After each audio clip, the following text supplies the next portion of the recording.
All right, so first thing you're gonna wanna do to start a cupping is weigh out some coffee. The amount that you're gonna use is gonna depend on the size of your bowls and your water, but we're gonna use 10 grams of coffee today, and we're gonna use 170 milliliters of water.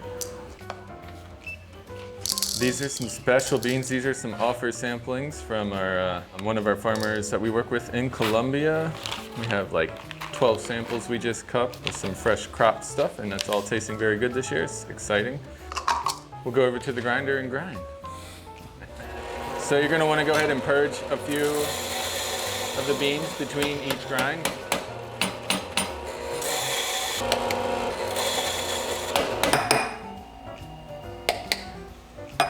Cool. Now we'll go back to our scales. Cupping is basically just a form of full immersion brewing. We're gonna basically make a French press, but not strain any of the brew out. So after you have your grounds, grind your coffee, you're gonna have your grounds in the bottom of the cup, and you just wanna go ahead and do a dry evaluation and take some notes if you smell anything.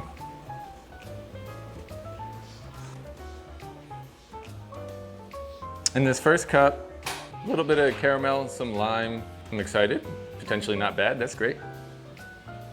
And the second cup seems a little bit more complex, a little bit more kind of some floral notes going on. Caramel, kind of like a little cakey as well. I like it. So I'm gonna go grab some hot water and we're gonna start brewing these. All right, so we're gonna use about 210 degree water today. And like I said, we're doing a 17-to-1 ratio. We have 10 grams of coffee in here, so we're gonna add 170 milliliters of water. And at the same time, you're gonna wanna start your timer.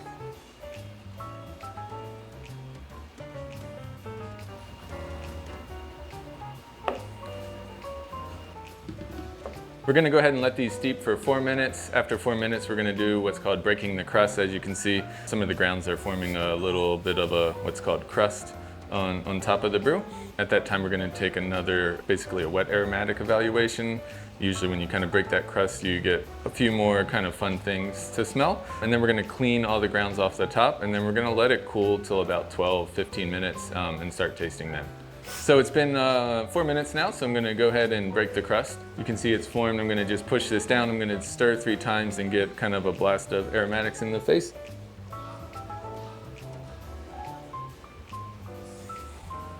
Clean my spoon off. Go on to the next one.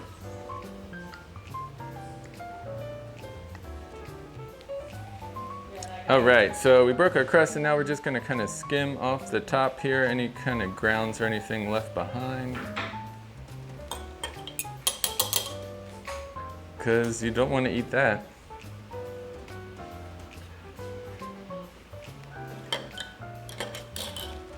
I'm gonna go clean out this water too. Start tasting our coffees here. All the grounds have settled to the bottom.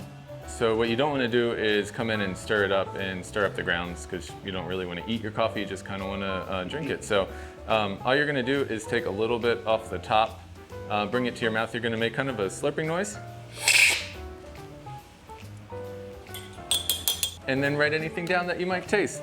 Right now it's tasting very pleasant, kind of soft acidity, but it's nice and balanced. The overall body is soft, kind of like the acidity as well. A little bit of red fruits, I would say. Some slight herbaceousness, like spearmint, and like a really light, kind of more of like a caramel rather than like chocolatey. One thing to keep in mind is everybody tastes things differently. You can only taste 5 things, actually. So any kind of thing that you're perceiving as taste is basically based on a memory, and everybody has different memories about how things tasted. So whatever you write down is basically correct. There is no right and wrong. So just keep that in mind and don't be afraid to share what you actually taste in the coffee. Let's taste this other one.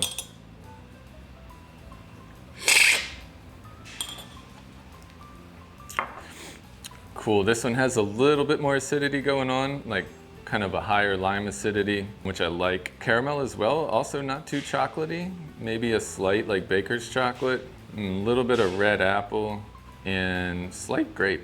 Now it's important kind of as you're cupping to go ahead and do it, usually for the next 30 or 40 minutes, because as the coffee's cool, they're really gonna change and kind of open up a bit. So keep that in mind as you're going. You might find 35, 45 minutes in, the coffees have a lot more flavors and a lot more complexity going on.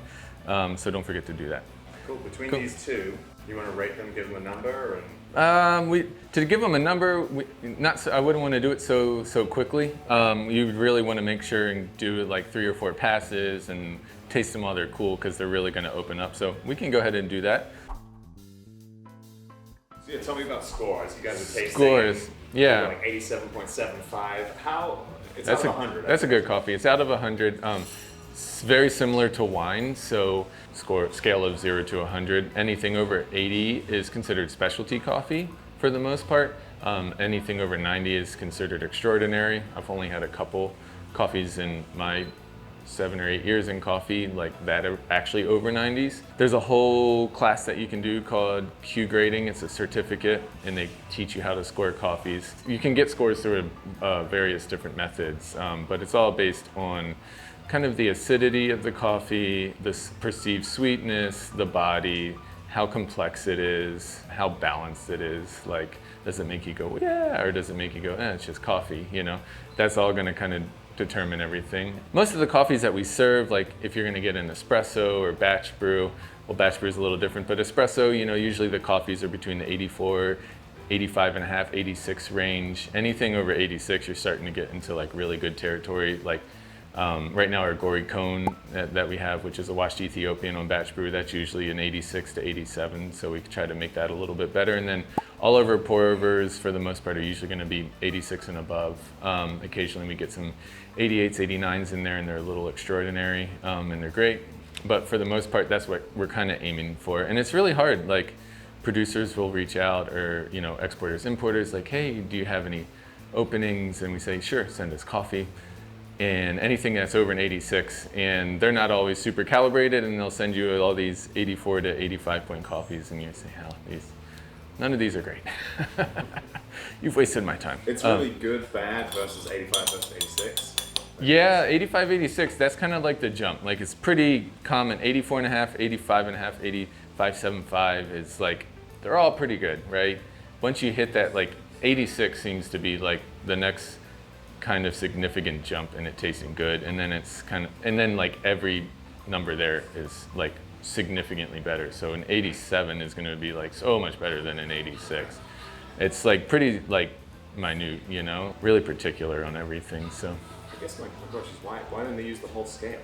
Like, why don't you go down to like, do you get coffees that are 20? No, I've only ever had some stuff in the 70s occasionally, and two, like, there's been a lot of work from the farmers, the dry millers, the exporter, the importer, until we get samples, right? They're doing like the real work down in the dry mills and on the farm. Like, they are separating lots that are bad. Okay. They have the very unfun job of like constantly roasting samples and cupping lower scoring coffees all day. They'll do, a lot of times, they'll do like 20, 30, 40 cups of the same lot of coffee pulled from various like parts of the lot from different bags to see how consistent it is and to see if there's any kind of defects or anything in the coffee. So like by the time the samples usually get to us, they're like pretty dialed in. And you know, we're small, specialty, high-end focused. Like, no one's going to be sending us like Walmart type coffee for the most part. Yeah, it's cool.